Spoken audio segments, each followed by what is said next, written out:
Walter's Sports Bar in Navy Yard offers $5 happy hour in both snacks and drinks. To reserve a table, visit waltersdc.com/happy hour. We're driven by the search for better. But when it comes to hiring, the best way to search for a candidate isn't to search at all. Don't search, match with Indeed. Indeed is your matching and hiring platform with over 350 million global monthly visitors, according to Indeed data, and a matching engine that helps you find quality candidates fast. Ditch the busy work. Use Indeed for scheduling, screening, and messaging so you can connect with candidates faster. Leveraging over 140 million qualifications and preferences every day, Indeed's matching engine is constantly learning from your preferences, so the more you use Indeed, the better it gets. Join more than 3.5 million businesses worldwide that use Indeed to hire great talent fast. And listeners of this show will get a $75 sponsored job credit to get your jobs more visibility at Indeed.com/Blue Wire. Just go to Indeed.com/Blue Wire right now and support our show by saying that you heard about Indeed on this podcast. That's Indeed.com/Blue Wire. Terms and conditions apply. Need to hire? You need Indeed.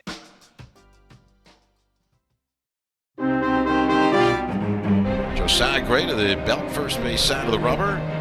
Kicks and delivers. And a swing and a fly ball left center field. Winker and the center fielder Young come together. Winker makes the catch. He'll get it into second. Tagging from third is Connor Joe. He comes in to score the fourth run of the inning for the Pirates. And it's the Pirates 4, the Nationals still to come to bat. Here's a swing and a shot up the middle. Base hit center field. Out of the reach of the diving Abrams. Rounding third, Taylor coming through toward the plate. He will score.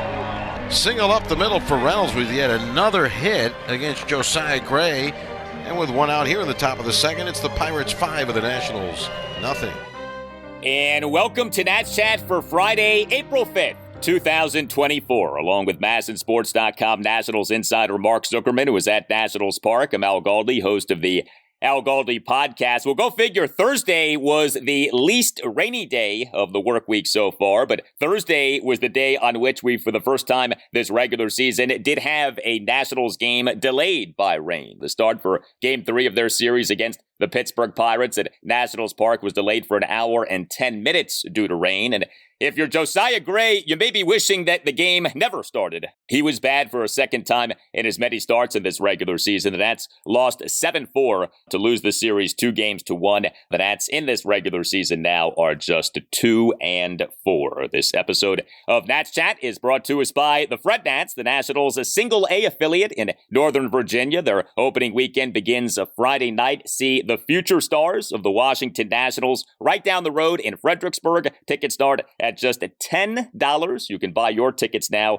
at frednats.com/tickets. Well, maybe this is a Thursday thing. Now, 2 Thursdays ago, March 28th, Josiah Gray allowed 7 runs in 4 innings in the Nats' 8-2 opening day loss at the Cincinnati Reds. And now we have what happened on this most recent Thursday. Gray officially allowing 6 runs in 4 and a third innings in this 7-4 loss to the Pirates. Mark, it's certainly too early in the season to panic about Josiah Gray, but it is not too early to say that he has not been good so far. He has not been anything close to good so far, Al. And I think the disturbing part of it, if there is such a thing, even 2 starts in, is that the problems are things that we have seen from him in the past. To me, it's 2 things that really stand out. Number 1, his misses are way out of the zone, especially with his fastball. And it's always the same thing. As a right-hander, everything tailing high and away to his arm side. And that's a mechanics thing. This is something we've talked about for more than 2 years with him. So it's one thing not to throw strikes, but it's another thing to throw completely non-competitive pitches. And that's a lot of what he is doing here so far this season. And then the second part is when he does get ahead in the count, and he did get ahead in the count quite a bit, especially in that first inning of this game. He gets to 2 strikes on guys, and then he can't finish them off. He's going from 0-2 to 3-2 very often. And even if he does ultimately get the hitter out, that's just driving the pitch count up to the point that he's not going to be able to go deep in games. These are both issues we've seen from him in the last 2 years. Now, not all the time, and we certainly last year saw him for a long stretch be very good. So I'm not going to sit here and say that that's out the window, that he can't become that guy again. But 2 starts into this one, what we're seeing are a lot of the signs of what we've seen from him in the past when he was not anywhere close to being at his best. You look at what went down on Thursday, like we said, officially 6 runs in 4 1/3 innings. He gave up 7 hits, which were comprised of 2 doubles and 5 singles. He issued 3 walks. 3 walks in just 4 1/3 innings, not good. He recorded just 3 strikeouts, and he, over the 4 1/3 innings, ended up throwing 96 pitches, 58 strikes versus 38 balls. It was a disastrous top of the first for Gray. He allowed 4 runs on a double, 2 singles, and 2 walks. He, in the top of the second, allowed a run on a double and a single. And he, in the top of the fifth, was charged with a run off issuing a 1-out walk to the final batter he faced, Jack Suwinski. Now, Gray did not have a good exhibition season. 5 starts, 16 1/3 innings, ERA of 6.61. A whip of 196. But we know the deal with spring training stats. They can be really misleading. Guys are working on stuff. So you really felt foolish getting caught up in those numbers. But it was not a good exhibition season overall for Gray. Are you seeing things carry over from that to this? Or is what is happening now different from what was happening in that Grapefruit League season? You know, it's funny. It's only been a couple of weeks, but I don't even remember that many details about his spring training starts, which shows you how much credence I give to those. I feel like there were a couple good ones and a couple pretty bad ones in there, so it's not like it was consistently bad. No, watching these, I'm seeing things that we saw last year, especially in that like August and early September stretch when he was really struggling after the great first half of the season. I'm seeing a lot of that. Now, he's not giving up homers, at least in this game he didn't do that, so I guess that's a good thing. But it's, you know, he's got 7 different pitches and he's throwing everything at them. And you can tell he tried, it seemed to me early on, like he was trying to actually do what Davey Martinez and Jim Hickey have been asking of him, which is establish your fastball, use your changeup more. They talked about that after the last start. Well, he did that, except he couldn't throw them for strikes.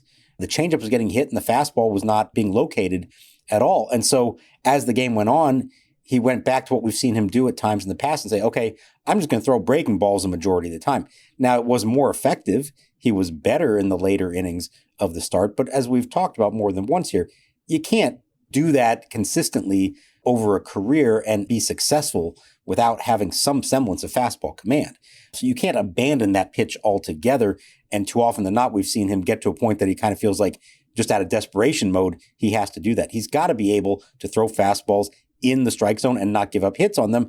And to me, that's all mechanics. I mean, we saw it when he flies open, his head tilts to the left, the shoulder is open and everything starts tailing off to the side, to the right side, to his arm side. And I guess it's a hard thing in the moment to decipher and to correct, but it's not the first time and hopefully it's the last time, but you have a hunch that it won't be the last time we see that from him. I think him using so many pitches is so interesting. I know we've talked about this, but I feel like it's a function of 2 things. Number one, we know that Josiah Gray is a thinker, maybe even an overthinker.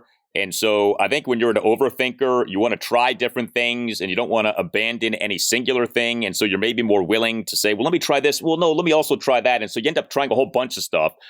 And then the other thing is, it's kind of like the saying in football, if you have 2 quarterbacks, you don't have any. If you have 7 pitches, you maybe don't have any. You know, like that in a lot of ways, I think is an indictment of him not having any great singular pitch. And so he feels this compelling force to use a bunch of pitches because he doesn't really like any one pitch. And so you wind up with him constantly doing this, using all these pitches, and too often they're not working, or at least enough aren't working. And, you know, you go back to last season, look, his strikeouts at times were good, but they were never great. He's not a strikeout pitcher the way you define a strikeout pitcher in the modern MLB. And the good stuff that he did last season, and he did do good stuff, but he did that with a whip of 1.459. That is a really high whip. He put a lot of guys on base. And, you know, I think there is this feeling, I know I've had it, of last season was good, but you know, was there kind of a house of cards element to it to where he overachieved? Because the peripherals do not suggest that he should have done as well as he did last season. ERA of 3.91, a WAR per Baseball Reference of 3.1. And, you know, I'm not saying that now he's, you know, a total mess, but I think, you know, what you see these first 2 starts, he's putting guys on base. And when you do that, you're going to give up runs. Like, it's hard to keep doing that and not give up runs. Yeah, his best quality last year was his ability to pitch out of jams, which, hey, that's a great quality if you have that. But again, you're tempting fate when you do that all the time, and it's hard to consistently go about it that way. So, yeah, I do think that is a problem for him. And, you said he's not really a big strikeout pitcher. I feel like sometimes he's trying to be, though.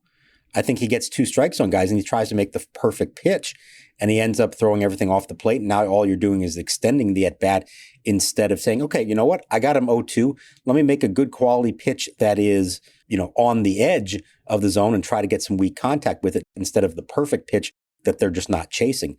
I do think his slider is legitimately an above average, very good pitch for him, but you got to have something else to set up the slider. You can't just be a slider heavy, slider first kind of guy. And so I think that's where the fastball comes in and why they need the changeup as well. I mean, look, it's 2 starts. It's all we have to work off of so far. So it's easy to, decipher and dig deep into all that and try to figure out, is this a bad sign? Is it just a blip? I will just say Josiah himself was not happy. His quote after this one was, honestly, I'm embarrassed to come out here and do that for the guys. It doesn't feel good. It doesn't sit right with me. I know that I deserve better. They deserve better. He knows that he was given the assignment of being their opening day starter. And whether he is truly their number one or not, at least to begin the season, that's the role that he's in. And he knows he has let them down with these first 2 performances. So it's not like he's delusional here. He doesn't think he's doing a lot better than he is or just blaming this on weak contact and seeing eye singles, anything like that. He knows he has to be better than this. And good for him for, feeling that responsibility. I mean, I think Josiah Gray, he comes off really smart, really mature, and I think there are a lot of good things that you can say about the guy. I would, though, also inject this into the conversation. If you remember how his 2023 season played out, he last August and September had a stretch of being quite bad in 5 of 6 starts. Now, he ended his season with 3 consecutive, decent/good starts. But if you go back to last August and you just start from there, he's been a lot more bad than good since then. He had that really rough stretch, ended the season in a pretty good way, but now has begun this 2024 regular season in a bad way. So just something to keep in mind. Our most recent impressions of Josiah Gray have not been our best impressions. The best of Gray last season, in a lot of ways, was leading up to the All-Star break. It's not like he was terrible after that, but the best of Gray, in a lot of ways, was what he was doing going into that All-Star break. And then after that was when things got rough, certainly at times. Yeah, absolutely. The one encouraging thing there, those last 3 starts that you mentioned, that came with a change in his mechanics where he sort of slimmed down, if you want to call it that, his windup. So almost to the point that's like he's pitching out of the stretch all the time, just a very simplified delivery. And the results were really good. The command was much better. And I think that's why a lot of people were hopeful that he could just pick right up where he left off coming into this season with that. Obviously, that hasn't been the case, but it's 2 starts.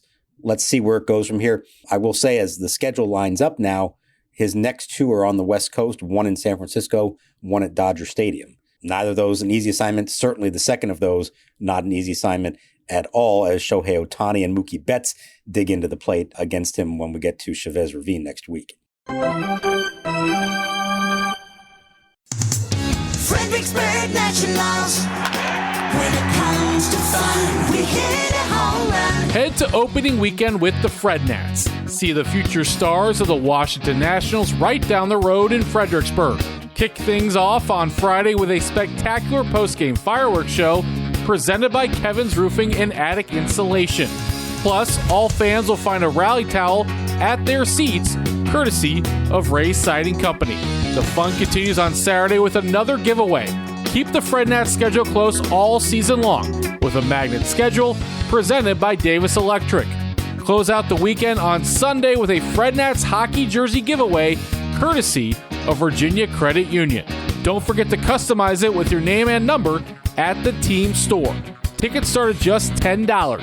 Buy yours now at frednats.com/tickets. When it comes to fun, we hit a home run. Football season may be over, but the action on the floor is heating up.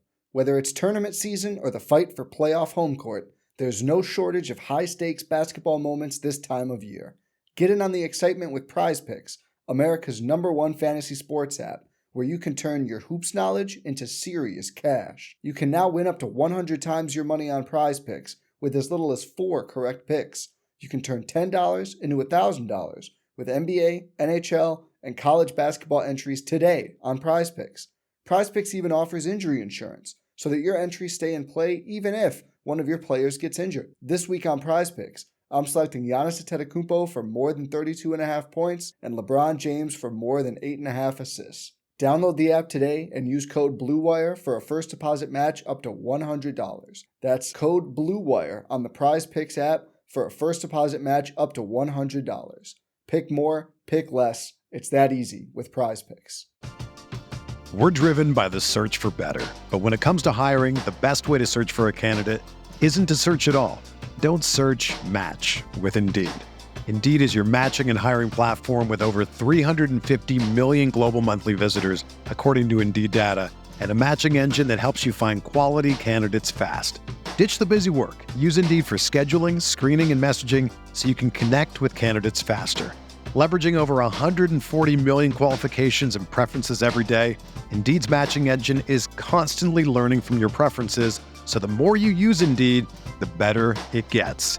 Join more than 3.5 million businesses worldwide that use Indeed to hire great talent fast. And listeners of this show will get a $75 sponsored job credit to get your jobs more visibility at Indeed.com/Blue Wire. Just go to Indeed.com/Blue Wire right now and support our show by saying that you heard about Indeed on this podcast. That's Indeed.com/Blue Wire. Terms and conditions apply. Need to hire? You need Indeed.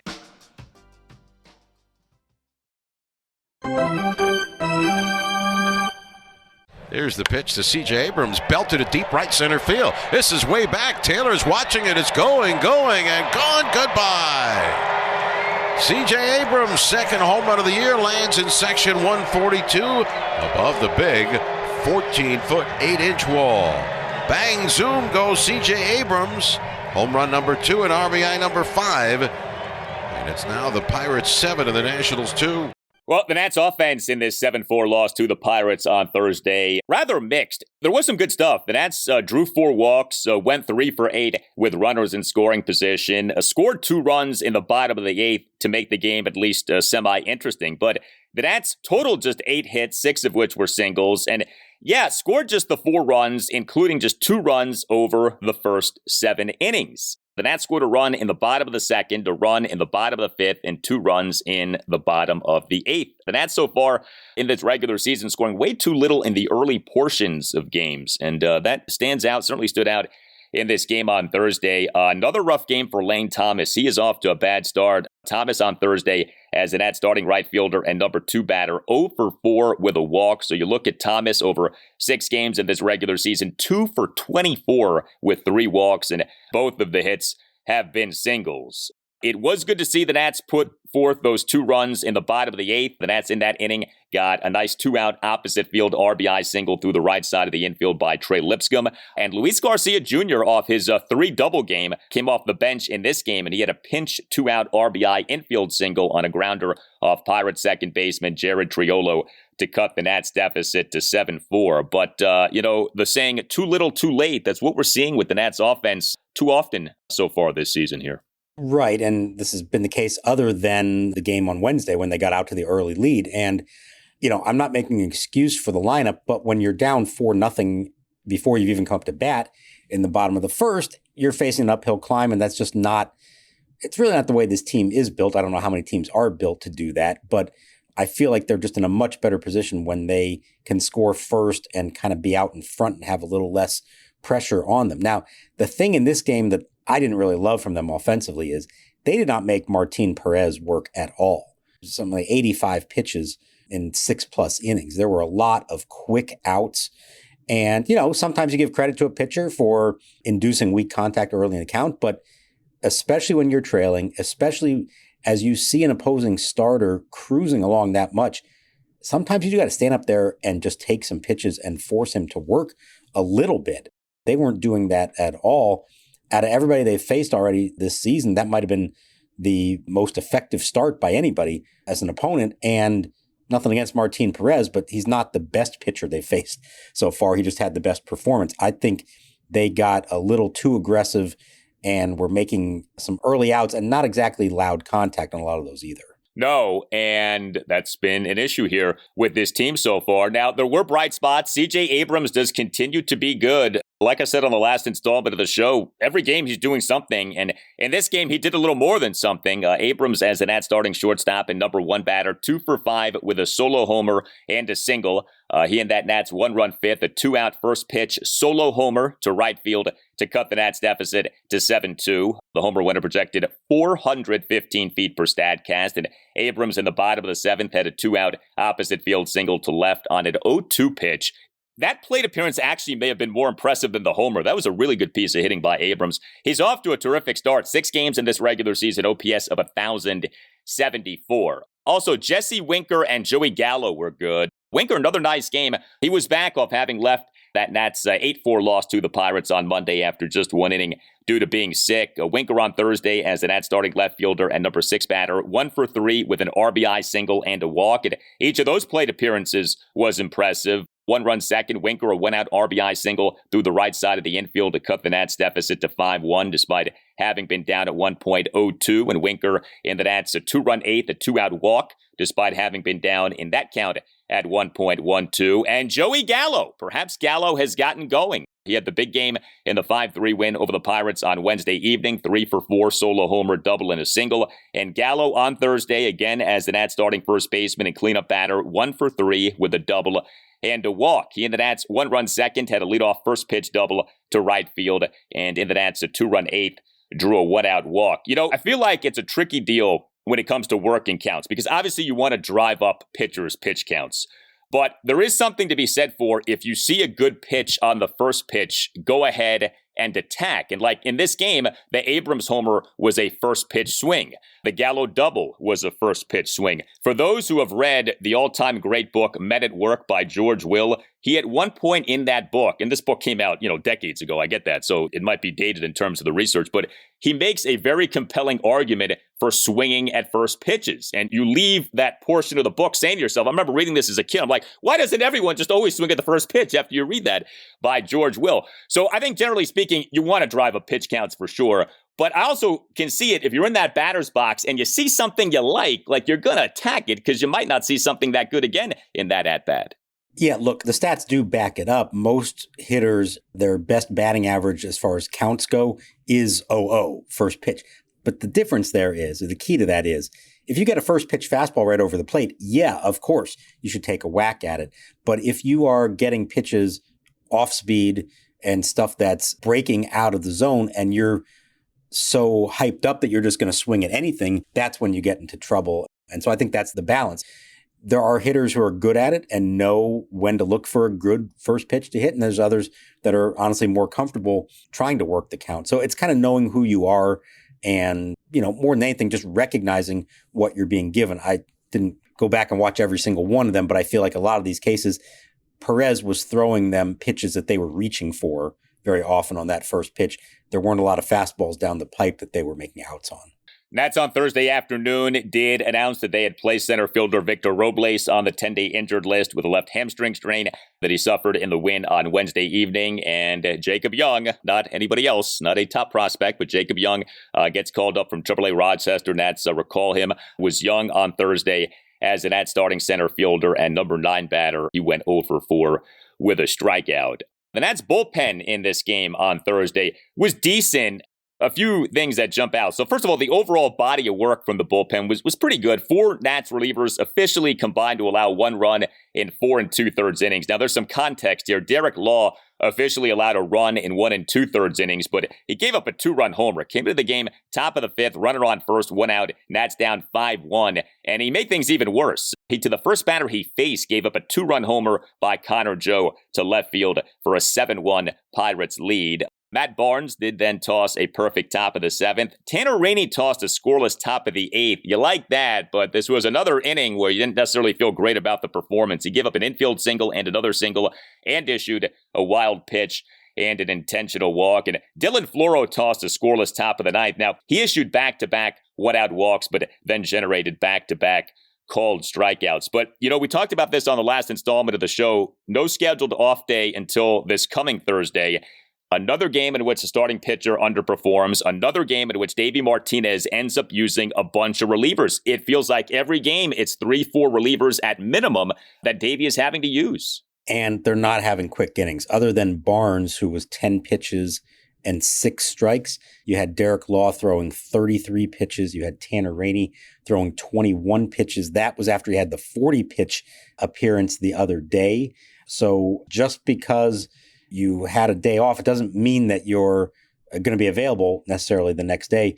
Dylan Floro threw 22 pitches in his inning. So not that they couldn't come back to any of them again on Friday, but it's not ideal this early in the season. So it starts with the starter. Give him at least 5. It would be lovely if you could get into the 6th and get a couple outs, maybe even complete 6 innings.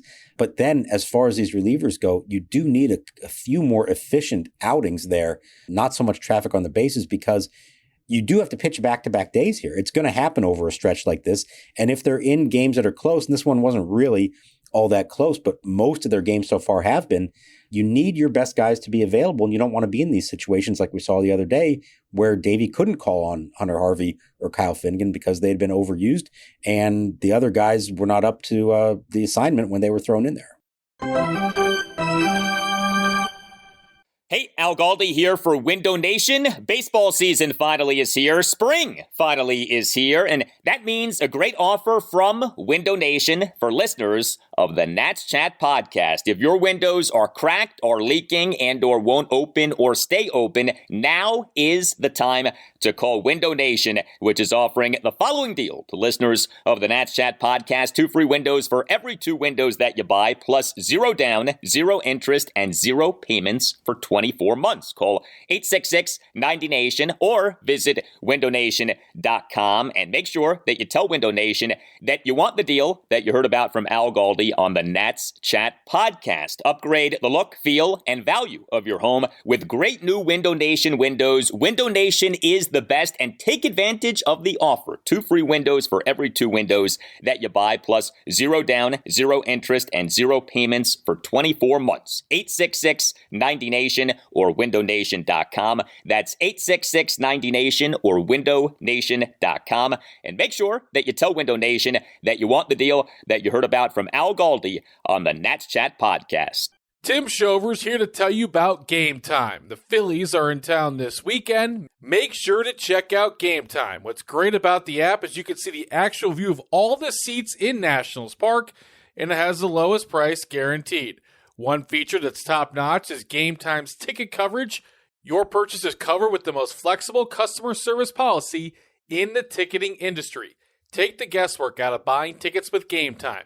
Download the Game Time app, create an account, and use code NATSCHAT for $20 off your first purchase. Terms apply. Again, create an account and redeem code NATSCHAT for $20 off. Download the Game Time app today. Last minute tickets, lowest price, guaranteed. Whether you're a world-class athlete or a podcaster like me, we all understand the importance of mental and physical well-being and proper recovery for top-notch performance. That's why I'm excited that Unified Healing is sponsoring this podcast. Unified Healing is a new and super innovative global network of wellness centers powered by Energy Enhancement System, or EE System. If you haven't heard of the EE System, you'll want to listen up. This technology promotes wellness, deep relaxation, purification, and rejuvenation. At hundreds of locations across the globe, access to a center is easy and affordable. Interested in experiencing the EE System technology for yourself? Go to unifiedhealing.com/bluewire to learn more and find a center near you.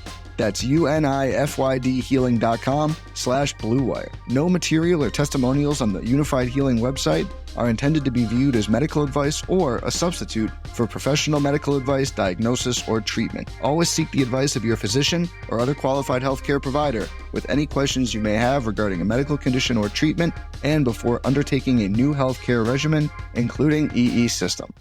Here's the set. And the pitch, breaking ball is hit in the air to deep left. Winker's back to the warning track, to the wall, looking up, and it is gone. Connor Joe with a 2-run homer on a 1-1 pitch from Derek Law. And the Pirates have broken this one wide open. Got a hanging breaking ball. Threw him 3 curveballs in a row, and he was ready. His first home run of the year, RBI 6 and 7. And it's now Pittsburgh 7 and Washington 1. What'd you think of the latest outing from Tanner Rainey? Every outing I feel like we do scrutinize quite a bit because we want to see Rainey get back to where he has been, but these outings have not been clean so far. No, 2 strikeouts, that's good. I think the fastball was maybe around 94, so that's like a little better. Still not what we used to know from him, but a long inning, like I said, 21 pitches after throwing 40 a couple days ago, and it's going to take time, but I think it's notable. These last 2 appearances by him, circumstantial or not, have been kind of mop-up. They've been late in games that they're trailing by more than a few runs, and I think for now, that's where he's going to be until he reestablishes himself. If we're trying to figure out, like, after Finnegan and Harvey, who's the next most trusted reliever in that bullpen, it seems early on like it's maybe Jordan Weems. If not, then it's Dylan Floro. I think there haven't been a lot of games where that has set itself up for that, but I think probably Weems at the moment would be the guy. And to be honest, based on track records, you would think that Floro, Barnes, Law to some extent, and even Rainey, if healthy, have a little more experience than Jordan Weems in terms of pitching high leverage spots late in games. But at the moment, they haven't necessarily earned the manager's trust. And so I think it's always interesting to see how this plays out. You can go into a season and think you know what everyone's role is going to be in a bullpen, and very often they dictate to you who's effective and who can be trusted and who isn't. And I think a week into this, we're not really sure, besides Finnegan and Harvey, who is it that you can trust late in games. No, not at all. I was thinking about Rainey. So he only ended up pitching in 1 game last regular season. We spent a good chunk of September waiting and waiting for the return of Rainey, and it did not come until super late into the regular season. He underwent the Tommy John in August 2022. Given the benefit of hindsight now, has his recovery not been as good, as smooth, as easy as it should have been? Because, looking back on that, it is odd that he only pitched in the 1 game and now he's struggling. And you wonder if maybe his recovery from this Tommy John has maybe not been as easy as you would want it to be. But what do you make of that? I think the 1 appearance was 1 big league appearance. He had a bunch of minor league rehab appearances before that. And at first it sounded like maybe they thought he'd be up, maybe more like mid-September. And the sense I got was that the velocity was not all the way back. The mechanics were kind of off. I don't think it was a health question. I think it was more of a pitching question at that point. And then they did want to make sure he got at least the 1 appearance so he knew, peace of mind, okay, I've made it back and now I can go into the next season and feel good about myself. We talk about him as like this proven, established guy. He's not really that. He does have some late game experience for them from a few years ago, but he's never really been that like lockdown late inning guy in the big leagues over an extended period of time. And so some of it is returning from the injury, but I think some of it is him still trying to prove what he is as a big league pitcher, regardless of the injury history. And, when you lose a year plus, as he did it, that's even more now for you to prove and establish yourself. And I think he's not there yet. And I'll be interested to see how they play this. Does he become the 7th man in an 8-man bullpen, or does he establish that he can be more than that and be the 3rd, 4th, or even, 2nd most trusted reliever in a bullpen eventually?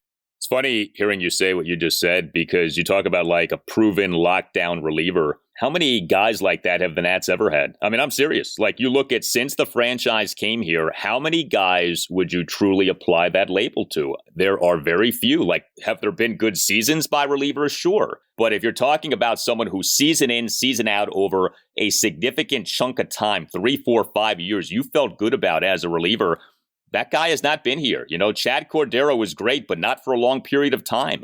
Drew Storen had his moments, but not for a long period of time. You look at now, I wouldn't call Kyle Finnegan or Hunter Harvey like a proven guy. It really is something. This is the 20th season of Nationals baseball. We've talked about like who's the best reliever the Nats have had. I think you probably would say Tyler Clippard. So I guess maybe you could say him, although he obviously was not a closer. But like, man, there have been very few like truly reliable lockdown relievers who this team has had. Yeah, I'd say Clippard's number 1. I think as we talked about last year, Sean Doolittle is next on that list. And his struggles when he did have them usually were either a product of injuries or just overusage. Like when he actually had help around him, he was extremely good. Now, Daniel Hudson wasn't here for a super long time, but he was nails when he was here, not just in 19, but the next year after that, before they traded him. So I'd probably put him on the list. But yeah, I mean, you get a Mark Melancon for a couple of months, somebody like that. But no, consistently. And I think one of the issues has been a lot of their best relievers they've had over the years are guys that they acquired at the trade deadline or in the offseason who already were established. They have not been homegrown, develop into a top-notch late-inning reliever, and that kind of fits in with a larger theme that we've discussed more than a few times over the last few years. It's hard with these relievers, man. They are not trustworthy. It's why they are relievers. If they were more trustworthy, they probably would be starting pitchers. So next up for the Nats is their first National League East series of this regular season. No, the Nats have not been shifted to the National League Central. They are still in the NL East. A 3-game series against the Philadelphia Phillies at Nationals Park this weekend. Game 1 Friday evening, 6:45. Patrick Corbin will be the Nats starting pitcher. Game 2 Saturday afternoon, 4:05. Jake Irvin will be the Nats starting pitcher. And Game 3 Sunday afternoon, 1:05. Mackenzie Gore will be the Nats starting pitcher. Look, the Phillies still have that very imposing lineup, but the Phillies, like the Nats, 2-4. So, it's not like the Phillies have been running over everyone so far this season. The NL East is kind of a mess here early on. The Mets finally won their first game, despite being no hit into the 8th inning in the back end of a doubleheader against the Tigers. They came back to win that game. The Marlins are winless and just getting crushed by pitching injuries, including Yuri Perez now needing Tommy John surgery. The Phillies, as you said, not so great. Even the Braves, they're still good, obviously, but they're 3-2, I think. They've had at least 1 or 2 rainouts as well.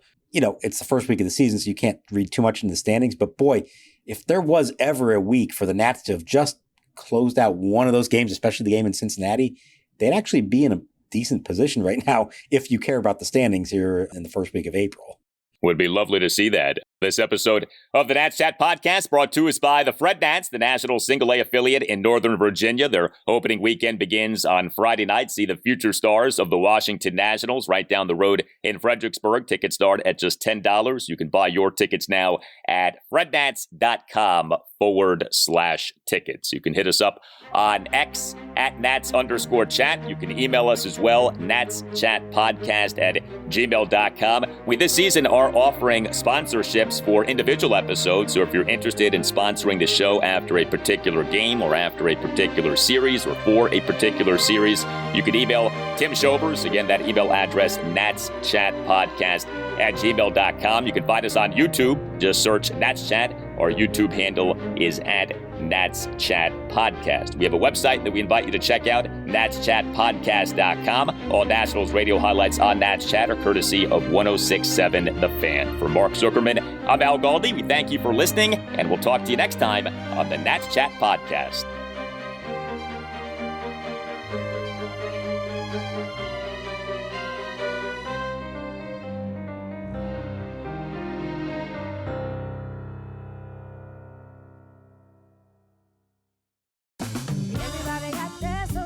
At JCPenney, we make fashion count for everybody and everybody. Get pieces that fit and flatter at prices that feel good. Mix easy-on cargos with breezy tops, or polish your look with soft suiting. Step into JCPenney brands that get you, like St. John's Bay and Worthington, each in women's petite and plus sizes, too. Guys, you're good to go in brands like Mutual Weave, J. Farrar, and Stafford. Style and comfort for all, even big and tall. Here, spring comes in all shapes, sizes, and colors. JCPenney, make everybody count.